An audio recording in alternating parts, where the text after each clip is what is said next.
and welcome back to the Crochet Crowd as well as my friends at Jimmy Bean's Wool. And today I'm using Scheepjes Chunky Monkey. Both of these scarves take 3 balls only using a 6mm size J crochet hook. However, I got a little bit of a tip for you, and in the picture of this tutorial is going to be the one I'm focusing on. They're the same concept, just different counts, and also the fringe is where I really want to talk to you about. Both of these scarves are the same concept. The difference is this scarf here has only 3 single crochets in the center to do a thinner stripe and still has the 7 on both sides. And this one here has 7, 7, and 7. So what I wanted to do is that I wanted to see how far I could go with the Chunky Monkey, and I got to a great length with this. Now, when you do 7, 7, 7, the yarn pretty much runs out for all 3 balls at the same time at the end. However, when you use 7 on here and 7 on this side, for these, it runs out at the same length as this one, but by using a smaller stripe in the middle, you can keep extra yarn left over to make the fringe. Now, there's so much yarn left over in this one here in the center that you can create the fringe for the second version right here. So you can still have your 777s here, or you can have this combination, but either combination works out to be the same length because I just stop when the balls run out. So that's kind of a cool concept, and I'm really excited to show you. So let's go down to the studio and show you how to make these. So let's begin to do the one with the 777s. I'm just going to create a slip knot with one color, and I'm not going to take this color all the way across. So everything is in sets of 7. So let's begin, and you're going to chain 7. So 1, 2, 3, 4, 5, 6, and 7. And let's hold that there. I want to grab a next color that I want to play with and just loop it. So don't create a slip knot because it'll look like hell. So just loop it and pull through for another 7. So you have 1,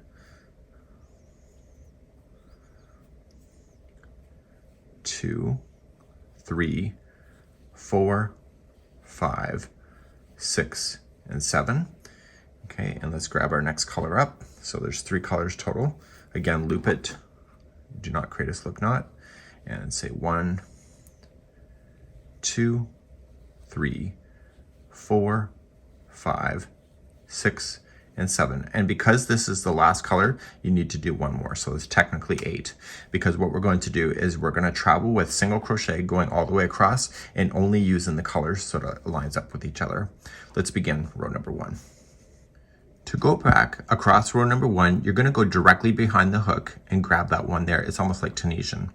So normally we go second chain from the hook. I don't want you to do that, and I just want you to go right behind there. So we have to have a total count of 7. So we have 1, 2, 3, 4, 5, 6, and this is the 7th. Here's the trick. You're not going to pull through with this final color. When you pull through a loop, the loop is actually the house, the roof of the next stitch, I guess. I always say it's like a house. Always throw the yarn when you're done with it behind the project, never bring it in front. And because this yarn here should be in front, and you'll see that happening in the future, throw the straggler behind there as well. Without pulling it too tight, I want you to begin to do the white then and just finish the stitch, and so that you see this is the roof of the next stitch. So starting, and you're going to do the next 7. So starting right behind it. So we have 1, 2, 3, 4, 5, 6, and 7. And so on the 7th one, just toss this in behind, leave it behind your work, and grab the next color up. Throw your straggler back there too. So don't reef on it too tight because you need to see it. So you're going to pull through. That's the roof of the next stitch.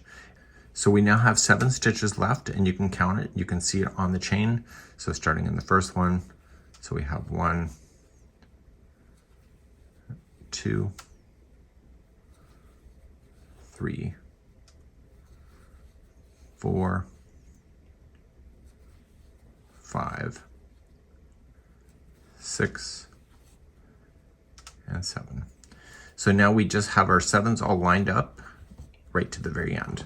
So when you go to turn your work, you make sure that you want to turn this in a way that this will not constantly tangle. So if you keep turning in the same direction, you're going to twist this yarn. So in one direction, you have to turn one way, and in the other direction, you turn back so that you prevent the tangle. So I can just simply just turn it over now. And if I pull the yarn as it's sitting off camera here, see how it's already starting to turn? So I would want to just move this project and just kind of twist it back. Just one, and that will release it from the tangle. Okay, so it's turning our work, and we're going to begin going back. So you're only going to play within the same colors of the same yarn. So you're just going to chain 1, and you'll do 1 single crochet. Now you can stop counting, because if you confirm that there's 7 on the last round, you'll always see 7. So you're only concentrating on where it's changing color. And this allows it to be a project you can talk with others, because you don't have to count. So once this color is done, so this is the final one of this color, throw it in behind, and this yarn here should be sitting in front of the work. So you're going to grab the one to the yarn ball, and you were going to just pull up on it, and here's the secret. See how it's coming over on an angle like this? This will look like sin later. So what you have to do is that this is your first stitch, move your hook and capture this, and single crochet, and that pushes that back underneath that stitch. So therefore it'll look clean. So then you continue to go across with the same color. So the trick is to make sure that you throw those yarns in behind the project as you're working your way through. And again, there's 7 of this color. So you have to remember that the roof of the final pull through has to be the same color as the stitch that's below it. So throw this in behind, grab the one that's leading to the yarn ball, pull up and into the stitch, because this is the roof of the next one. And this one that you're dragged over, just move your hook in front of it and right through the stitch, and that'll hold it. So it goes straight up, so it's a nice clean line. And then you're just going all the way across with this color.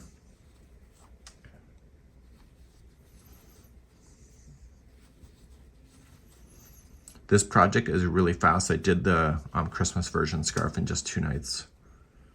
And because there's only 3 stitches in a row, for that one, in the center, it's less stitches, so you go faster.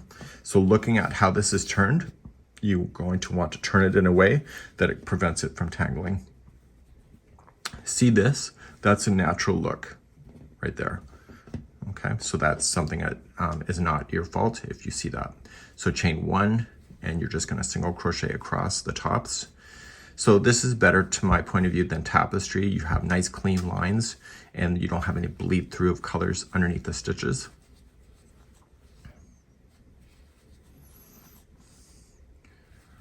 Okay, so just let it behind, change it to white on the final pull through. You do get used to doing this process. Okay, so it's coming up on an angle, so just push the hook behind it and force it to sit straight up. And you'll have clean lines all the way throughout your scarf. So you're just going to crochet back and forth until the cows come home, or till your chunky monkeys start running out, or any yarn that you want. If you're substituting your yarn, it doesn't really matter what length that you do this. You'll get about 74 inches, I believe, on this by you doing the chunky monkey, and you stop as soon as one of the colors is done. So pulling this through.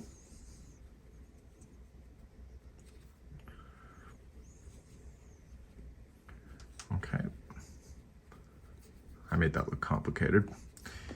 Okay, so here's the dragged up line. So if you leave it in position, what happens is that it drags over like this, and it looks like that, which I think looks like sin.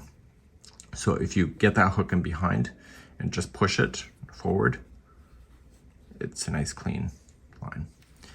So this is how you do this concept. It's a great little project to sit with others and crochet without having to really think about it. The colors really tell you what to do. And so you don't really have to excessively count for this concept, which I think is a great little conversational piece.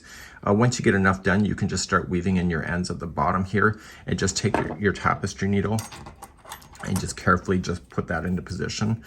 We did loop it. We did not create a slip knot, so you're going to want to do that anyway, and just stay within the same colors. And to get things to stay in a scarf, you just got to make sure that you go back and forth a total of 3 times and staying on the edge. So that would be how you would secure that in. Kind of pull on it and just stay there. Now, let's talk fringe. The fringe is really quite easy. And the fringe is made up of, like if I show it to you here, it's made up of 3 strips each of 12 inches long. And then I put the item through like a fringe, and then I pull it through, and then it's gonna be all weird lengths. So then once I steam this, and then I just let it hang over a table, and then I cut the bottom at an even level, and then I just gave it a bit of steam just to make it really quite flowing. So there's a total here on this scarf, there's a total of 11 of these, and they're every other stitch that's secured in. So start off on the edge, skip a stitch, do the next one, and so on. So you have a total count of 11 going all the way across. 1, 2, 3, 4, 5, 6, 7, 8, 9, 10, and 11. So the Christmas version only has 9 that go across because the center is smaller. So this is a really neat concept. I think that you can enjoy this and have a great project. And again, you can make it any length that you want to. That's it for now. We hope you have a good one.